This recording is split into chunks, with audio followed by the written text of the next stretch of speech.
Well, good evening. That first speech was very well thought out and meaningful, and this will be none of those things. So think of it as a change of pace.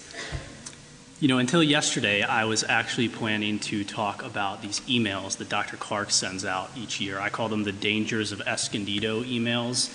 They're about black widows and mountain lions and brown recluses and all these crazy things that are trying to kill you. And then they're filled with advice on how to not get killed. And I had this whole list of jokes lined up about these emails until yesterday, early in the morning. I was in the library studying for my last exam, and I look down, and what do I see crawling up my leg but a brown recluse? And it's possible I was just hallucinating because I had been awake for 50 straight hours at this point, but I'm pretty sure there was a brown recluse on my leg. And so as someone who spent a lot of time outdoors and was in the Marine Corps, spent a lot of time sleeping in the woods, I did exactly what you would expect me to do. I completely panicked and flipped backwards out of my chair and crashed into the desk behind me.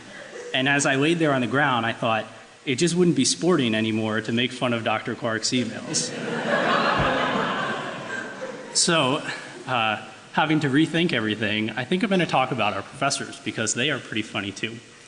See, our professors are kind of polar opposites in a lot of ways. They're in these pairs in each department, and if you look at them, they're very different from each other. So you have Dr. Van Drunen, who's kind of meticulously organized and structured and plans every aspect of his lectures down to the last detail. And then you have Dr. Horton, who sometimes forgets what class he's teaching while he's teaching it. It's like one of those guys from Men in Black showed up with a little memory eraser and just kind of zaps him in the middle of a speech. You know, you have Dr. Fesco, I'm not sure where he is, who's doing his best to keep up with Horton's publication rate, no small task. And then we have Dr. Gomtrud, who's doing his best to bring that publication rate back down to a more sustainable level.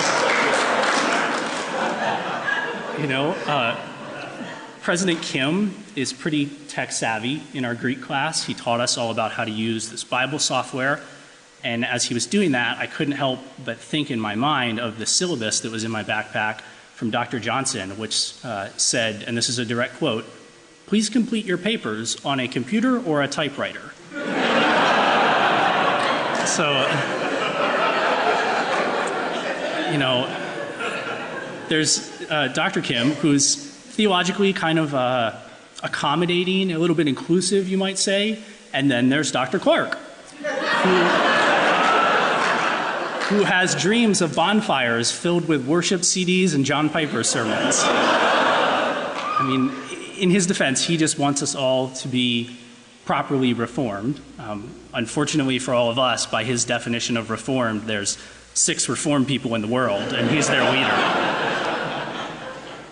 And so each professor kind of has their own idiosyncrasies, and classes tend to go in a certain direction. You learn what to expect. You know, for instance, that if you have a class with Dr. Godfrey, he's going to talk about the Sabbath.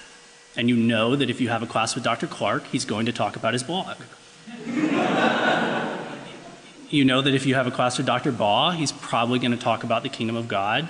And if you have a class with Dr. Horton, he's probably going to forget to show up.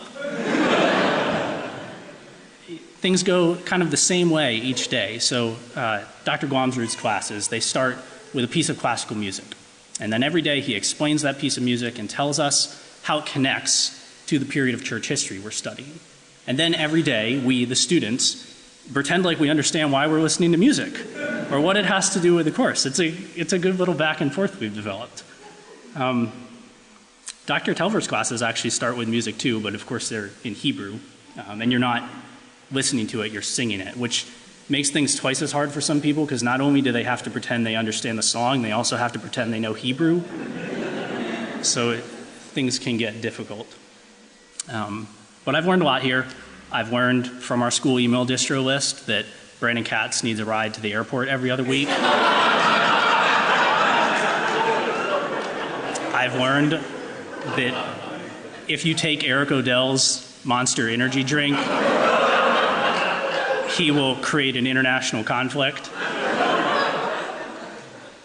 I've learned that the best attention grabber at the beginning of every lecture is point A, the Reformed doctrine. No? Dr. Van Druden? Okay. But in all seriousness, this place has been fantastic, and the reason it's been fantastic is because the professors are willing to give of their time and their energy to support us in ways that their job doesn't necessarily demand, not just teaching us in class, but inviting us over to their houses for dinner, or running directed studies, or sticking around for 20 minutes after class to answer all of our annoying questions. And it's because they're willing to do this that this experience has been so great for me, and I think so great for everyone else here as well. So from all of us, thank you for all that you all as a faculty do to make our education good. It's well worth it. Thank you.